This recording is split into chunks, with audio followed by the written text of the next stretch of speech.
The Move Zero algorithm is a fun code challenge that comes up often in tech code interviews. There are essentially two variations of it where it will ask you to move all the zeros on a given array to the right or the left while still respecting the order of the other numbers present in the array. I will show you two ways of solving this. One which is a brute force solution, which means it works but it's not necessarily very performant, and a second optimized and recommended way of doing it. So switching to your preferred IDE, we can start with the move zeros function declaration that will expect a well-formed array of digits and an optional direction parameter that defaults to end. Thanks to ES6 for default parameters. We can use an arrow function here. First, we declare a size variable to register the length of the current array. Then we create a second array, the size of the first one, and we would fill it with zeros using the array from syntax. Basically, we take the length that will be the same size, and then we use a callback function here to fill it with zeros. Now, what we'll do here, we'll filter the array and get rid of all the zeros that it has. So basically here, we just get rid of all the zeros. And then finally, we will have an offset variable, which will be the difference between the current array and the filtered one. Now, if the direction value is end, we will loop through the filtered array and replace each value in the holder from the start. So here we will just go ahead, holder, and make sure that every single value is being replaced from the start of the filter in the holder. We can essentially do the same if the direction is start, but we will only add the offset value to our target index in the holder this time. And then we can just return the holder as our modified result. That's the bulk of it. Now let's put it to test. Opening our terminal, we can now comment out our array here, and we can just output to the console what we will expect here by calling the same function, but for the first part, no need to add the direction, it's defaulted. And then for the second part, we will add the start parameter value right there. So if we run this in our terminal now, just quickly using Node, you see that for the 0 to end, we have the numbers in order and the 4 zeros at the end. And if the direction is start, we have them at the beginning and the orders is still respected. So this is a decent solution, but we have added a lot of complexity by creating a holder array, a filter array. Can we do the same with only one array? So that's what we're going to tackle in the second solution.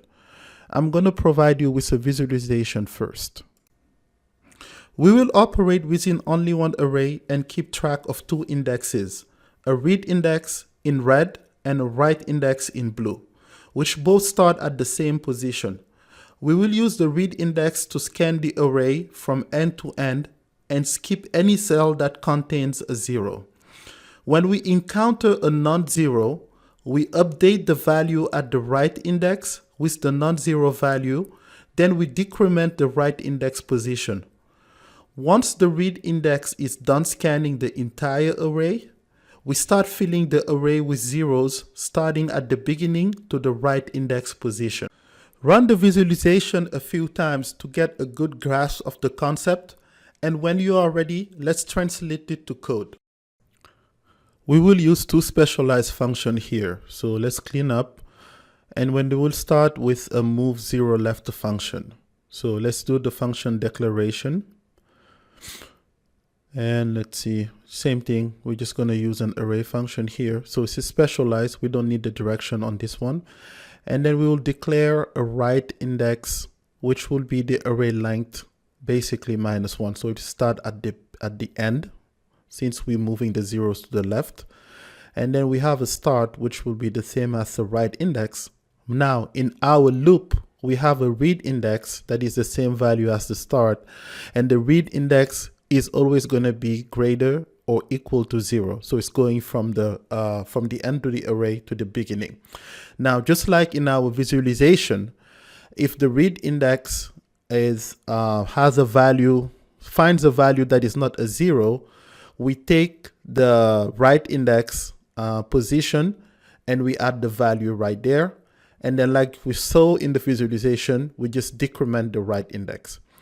Now, the second part is with creating a second loop here just to fill the zeros from the beginning this time. And that's why we're putting j at 0. And then we have the write index that is like the last part where the 0 needs to be. And then we're incrementing like the j value right here. And all we have to do is we return the array. So we essentially just use one array and two loops. So let's put that to test. Let's comment this line out. And then here, let's just make sure that we use zeros to left just to make a distinction, and then call the write function here. We don't need the second parameter in this case. And once again, let's run it via node here. And what we have is the exact same result as we had in our first brute force solution.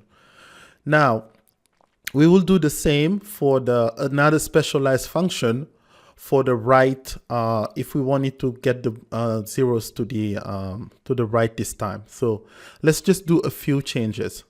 So here, write index is going to start at 0, and then we're going to have a size variable that takes like the length of the array basically. Okay, so that's our first thing. So we're going from the other side now in this case. So read index this time is going to be less than the size, and then it's going to increment this time. And this doesn't change. We just increment write index, and in there we're just gonna go. Yeah, we're gonna make a little changes in the second loop, because now j is gonna be starting at the write index, and j is always going to be less than the size. And essentially, that's all you need to do to change the direction. So now we can copy and then repeat this. And let's try to run this in the console. And wow, okay, they have the same result. So, oh, okay, we need to make the right call here to move zeros right. Okay. Now, if we run this again, now you see we have the same result. Okay, so that's a very good optimized solution since we're using only one array and two loops. So that really concludes this exercise. I wanted to insist on two solutions, and that's always good to have at least one that works, and always have the second one that is like optimized, the recommended one, so you can compare them and then like, you know, make a good judgment call about it.